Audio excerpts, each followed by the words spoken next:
सिंध जी तारीख़ ते तहक़ीक़ जे सिलसिले में आउं रुख सिंधी अवां दोस्तनि साथियुनि भाउरनि ऐं भेनरुनि सां मुखातिबु आहियां। अवां सभिनी खे मुंहिंजे तरफ़ां सलाम पहुचे।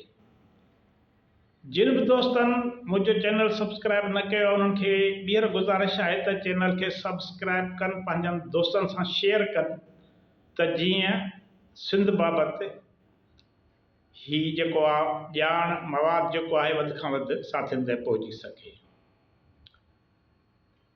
अॼु पाण अरगुननि ऐं मुग़लनि जे ज़माने में सिंधियुनि जेका वेड़ विड़ी इन बाबति ॻाल्हाईंदासीं त अरगुननि ऐं मुग़लनि जे दौर में सिंधियुनि गोरीला जंग विड़ी, जंहिंखे जदीद दौर में गोरीला वेड़ चयो थो वञे, उहा जंग विड़ी। उन्हनि जी कहिड़ी हिकमत मिली हुई, कहिड़े नमूने सां हू विड़िया पे, इन बाबति ॻाल्हाईंदासीं। तव्हांखे मां ॿुधाईंदो हलां त सिंध जो नाम्यारो सियासी अॻुवान अदीब अब्दुल वाहिद आरिसर उन हिकिड़ो किताबु लिखियो आहे सर में सांझीअ वीर। सर में सांझी वीर किताब में पाण लिखे थो त उनजो महाग जेको आहे उन में इन अरगुननि ऐं मुग़लनि जे दौर ते सिंध जी वेड़ बाबति लिखे थो त अरगुननि ऐं मुग़लनि जे ज़माने में सिंधियुनि जी वेड़ जी हिकमत मिली हीअ बि हुई, जॾहिं हिननि ॾिठो त संदनि रहियल सहियल कुवत बि मुग़लिया कहर जे करे तबाहीअ जे किनारे ते अची पहुती आहे, त उन वक़्तु हिननि हिकदमि हेठां वारो रस्तो इख़्तियार कयो, माफ़ियूं वठी वरी बि कंहिं आईंदह जंग जी तयारी ते कई। जेतोणीकि इहा हिकमत अमली वक़्ती तरह हिन जी इख़लाक़ी शिकस्त हुई, पर हिननि पंहिंजी इन इख़लाक़ी शिकस्त खे मादी फतेह में तब्दील करण लाइ हर उपाउ इख़्तियार थे कयो। उन वक़्त जे सिंध जी तारीख़ जे हिननि मर्दनि मथेरनि पंहिंजनि प्यारनि जे हज़ारहा लाशनि जे पुलियुनि तां नई फतेह लाइ पंहिंजा लश्कर रवाना थी कया। शिकस्त खाधल सिंधियुनि जे गिचियुनि में जेतोणीकि ज़िलत ऐं रुसवाई तौर पटका पियल हूंदा हुआ, पर उन वक़्त बि हिननि जी मादरे वतन जी हुब सां टिमटाल दिलयुनि में ज़ालमनि ऐं फ़ौरन जा जिगर पंहिंजे फौलादी हथनि सां कढी उछलाइण जा जज़्बा जवान हुया। इन दौर में जेतोणीकि बेशुमार सिंधी मादरे वतन जी हुब में क़त्ल थिया, पर सिंध जे चपे चपे ते मुग़ल सिपाहियुनि जे लाशनि खे कुतनि जो खाज बणाए छॾिया। मुग़लिया दौरे हुकूमत में सिंधियुनि जी इहा शानदार बहादुराना ऐं हुबे वतन सां मामूर जंग दुनिया जे तारीख़ में पंहिंजो मट पाण आहे, जेका बिना कंहिं मरकज़ी क़यादत ऐं बिना कंहिं बादशाह हुक्मरान सुल्तान या ॼाम जे अॻुवाणी में विड़ी वई।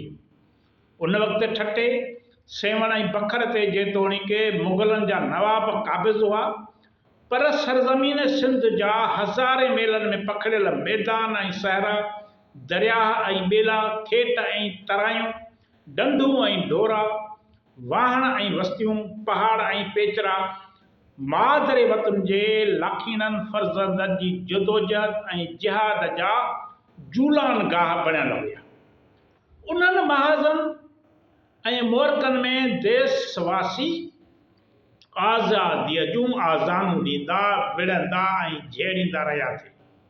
शिकस्त खाइण ऐं शिकस्त ॾियण, मरण ऐं मारण, पेश पवण ऐं बग़ावत करण, धोखा खाइण ऐं ॾमिर जी उथण, मिल्कियतूं फुराइण ऐं मुग़लनि जे लश्कर माण्हुनि ऐं दलालनि खे फुरे पंहिंजी खोट पूरी करण सिंधी आवाम जे रोज़मर्रा जो दस्तूर हो।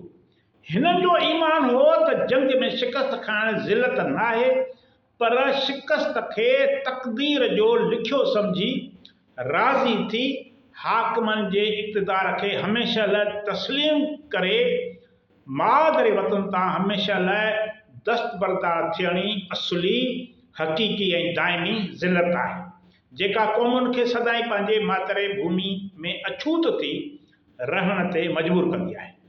हिसामुद्दीन राशिदी सिंधियुनि जे इन हिकमत अमली मुतलिक़ लिखे थो खून करण ऐं खून थियणु, खून करण ऐं खून थियणु, मारण ऐं मारजणु, शिकस्त खाई तौबह करणु ऐं उन बैदि वरी शोरश बर्पा करणु सिंधियुनि जो राति ॾींहं जो दस्तूर हो।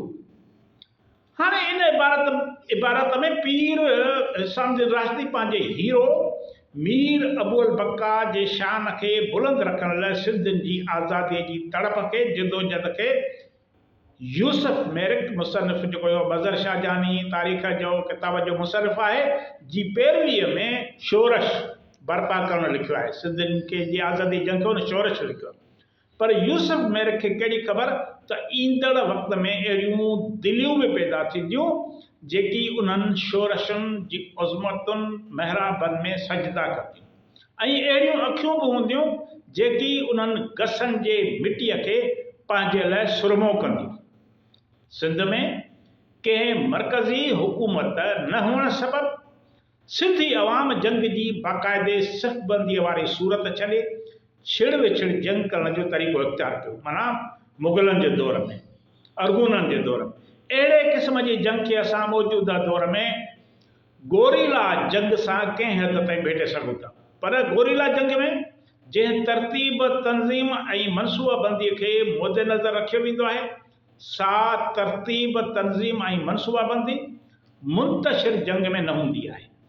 हिन जंग जो न को हेडक्वार्टर हूंदो आहे, न हिकु सरबराह हूंदो आहे, न हिकु तंज़ीम हूंदी आहे। मुल्क जो हर मुहबे वतन माण्हू वटि मौजूदु मक़बूली हथियार दुश्मन जे ख़िलाफ़ इस्तेमाल करण जो मौक़ियो हथां न विञाईंदो आहे। मुल्क जी वसी एराज़े में पखिड़ियल हज़ारें लखें ॻोठ इन ये जंग जा मर्कज़ ऐं हेडक्वार्टर हूंदा आहिनि ऐं लखें अवाम मां हर हिकु पंहिंजी पंहिंजी जाइ ते मुकमिल मोर्चो ऐं सिपह सालार हूंदो आहे। अहिड़े क़िस्म जी जंग जेका छिड़ सूरत में विड़ी वेंदी आहे, सा कामिल फ़तेह जा नतीजा पैदा करे नथी सघे। पर उन जंग सां हाकुम टोलनि खे आराम सां हुकूमत करणु ऐं मफ़्तू मुल्क जी दौलत महफ़ूज़ जायुनि ॾांहुं मुंतक़िल करण में सख़्तु तकलीफ़ूं पेश ईंदियूं आहिनि ऐं हू ॾींहों ॾींहुं वधीक कमज़ोर थींदो रहंदो आहे। सिंधियुनि बि मुख़ालिफ़ हाकमनि ख़िलाफ़ अहिड़ी जंग विड़ी। इहा सिंधी अवाम जी छिड़ जंग हुई जंहिं मुग़ल शाहीअ खे एतिरो त कमज़ोर करे छॾियो जो इन कमज़ोरी मां फ़ाइदो वठी न सिर्फ़ सिंधी अवाम कलोड़नि जे दौर में आज़ादी हासिल कई, पर पंजाब, बंगाल, दखन ऐं मैसूर जे अवाम बि मुग़ल आकायत खां पंहिंजी जान आज़ादु कराए वरिती। इहा आज़ादी अॻिते हली मुख़्तसर साबित थी। पोइ बि आज़ादीअ जो हिकु ॾींहुं ग़ुलामीअ जे 100 साला ख़ुशहालीअ खां बहितर आहे। इन करे इहो चवणु त मुग़लनि जे ख़िलाफ़ सिंध जी छिड़ जंग को बि नतीजो पैदा न कयो, सो ग़लति आहे।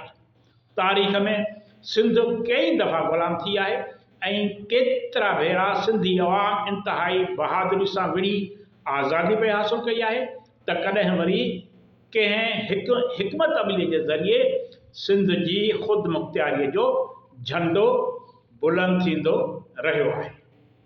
अवां जी वॾी वॾी महिरबानी। ईंदड़ वीडियो ताईं इजाज़त ॾींदा।